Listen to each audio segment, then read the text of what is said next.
At alam niyo mga kabayan, ang halamang ito ay kakaunti pa ang gano'ng nakakaalam. At itong kanyang dahon, balat, o yung ugat ng halamang ito ay nakatutulong sa mga taong may karamdaman katulad ng diarrhea o pagkatae. Nakakatulong din magpatalsik ng bulate.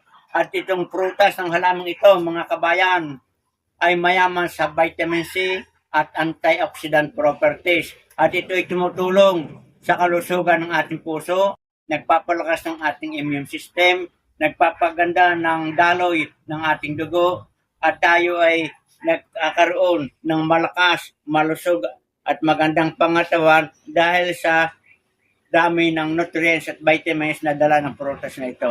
At mga kabayan, doon sa mga tao na gustong mag-order ng buto nito ay available kay Kabayang Manny. I-click na lang niyo yung link ng aking video sa baba at kayo makaka-order. Magandang araw, kabayan.